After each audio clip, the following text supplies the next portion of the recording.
Um, Thanks again for having me along today. Similar to the presentation I did yesterday, I'm going to focus on the cultural elements of dealing with UAE. And I thought a good way to start this, especially given that it's early in the morning, is I'll give you a little bit of a case study or a little bit of a scenario. It's totally made up, but it helps highlight some of the key points from a cultural perspective. So this story is about John and Jane. They're vegetable growers from wherever you want them to be. They go along to their first meeting at the UAE. John's left-handed, and he shakes the host's hand with his left hand. Jane shakes with her right hand. So right up there, it could be because he was carrying something in his hand, but shaking hands with the left hand, in an Australian context, you probably wouldn't pay much attention to it. In an Emirati culture, that's not, it's a rudeness thing. So that's important to understand. The hosts graciously have food and drinks available, but these guys are on a very tight schedule, and they've allowed an hour for the meeting. So they bypass the food and drinks. Now again, we spoke about a little bit of this yesterday. Food and drink is an important element of building a relationship, and it's something that you may not pay much credence to, but in particular in a Eastern culture, and Emirati culture is not dissimilar. That's a very important consideration. They sit down and they start talking about the opportunity or their products and what they can do for them. And it's a very productive meeting. There's lots of head nodding and so forth, and they feel that they've struck a deal. Shake hands, they leave, and several weeks goes by. They don't hear anything further, and they're a bit frustrated because they've spent all this money going to the UAE. They feel that they struck a deal and nothing's come of it. Again, it's important to recognise that that first meeting is all about relationship building. And you may not necessarily, get the outcomes you're looking for. It's a long process. You need to recognise that. So this is a simple example, but I just wanted to profile some of those elements to help you understand some of the nuances.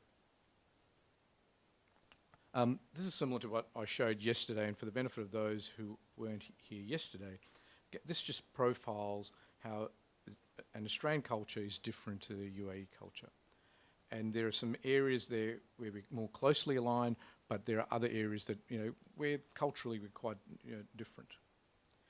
And I want to just highlight how culture is formed, and there's various elements to it. Things like religious beliefs can play an important influence. Customs and traditions also play an important influence. And I don't think it's realistic for people to understand all of the nuances, but having some level of awareness and sensitivity to it will go a long way. So similar to yesterday, I just wanted to feature some of the different dimensions, and again, this will sound similar to what I spoke about in a Malaysia context, that hierarchy and power is a clear area of difference, and in particular, decision making sits right at the top of the of the chain. Unique to the Emirati culture is the role of religion, and there's a level of fatalism, and you may hear things like inshallah, which is God willing, and so there's a strong view that things happen because of a predestined plan. That's not to say that you shouldn't deal with people who don't have decision-making authority, but recognise that and also use them as sources of influence to get the outcomes you're looking for.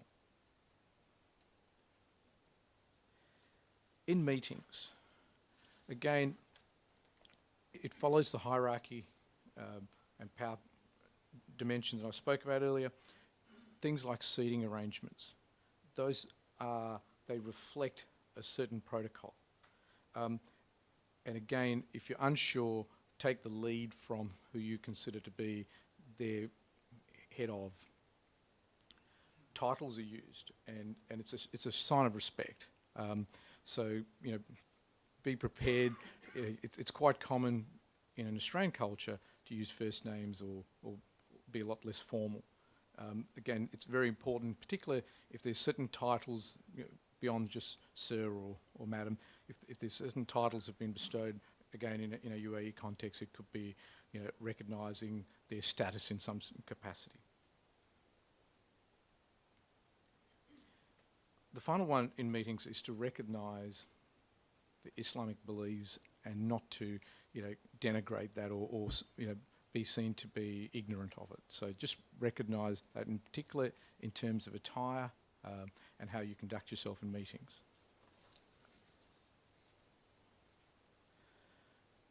From a relationship standpoint, again, I'm going to sound like a broken record, but it's a long-term perspective, and the relationship will progress throughout. Contracts that you normally would rely on play only a small part of that, and at the end of the day, it's a relationship that will override all that. And so, just be mindful of that. Take a longer-term view on things.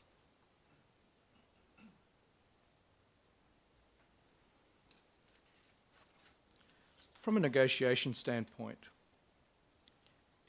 it's really important that both parties feel that they've got something beneficial out of the discussions or the negotiations, and that you've arrived at a mutually acceptable position. It's quite often similar to what I said earlier in terms of contracts. Verbal commitments or promises made have significant level of backing, and so things like emails and others that you might exchange should really confirm what's already been discussed and shouldn't really be the point where you raise any new issues. And the final one I would say in negotiation is patience. You may not, if you're working to a timeline, you may find that you don't get the outcomes you're looking for. And finally, I thought a good way to help illustrate some of the cultural nuances is to do a comparison of some Western proverbs versus some Emirati proverbs. Might just, whilst the chart's up there, is it fairly obvious which are the Western proverbs and which are the Emirati ones? I'll let you read that. But so if you look at, for example, the early bird gets the worm. That's all about haste and getting things done, so that efficiency and maximising opportunities. The contrasting one is haste makes people eat their bread raw. So that's all about taking time, letting things evolve, and allowing nature take its course. Similarly, if you look at the one in the bottom left-hand corner, one who has no authority has no opinion, which basically says that if you aren't in a decision-making capacity, you don't really voice your views. And the closest one I could find from a Western perspective is the champion team versus a team of champions. So it talks about teamwork and everyone doing their part in things. And then finally, it goes back to that fatalism comment that I made about, so if you look at the bottom middle one, the winds don't always blow in the direction that you're headed, compared with control your destiny before someone else does. So quite often in a Western sense, we feel the need to drive our own outcomes, whereas in a fatalistic culture that things are seen to have been preordained. So I hope that gives you some clarity. Again, going back from a cultural standpoint, you're not going to be the expert, and particularly in some of your early dealings. I think if you are mindful and sensitive to it, and also recognise what are the basis for their cultural beliefs, such as religion and tradition, I think you'll be enormously successful. Also, if I could just add to what Jenny said, working with, in particular, the in-country Austrade officers, they will guide you and provide that level of awareness that may not be apparent. Thank you.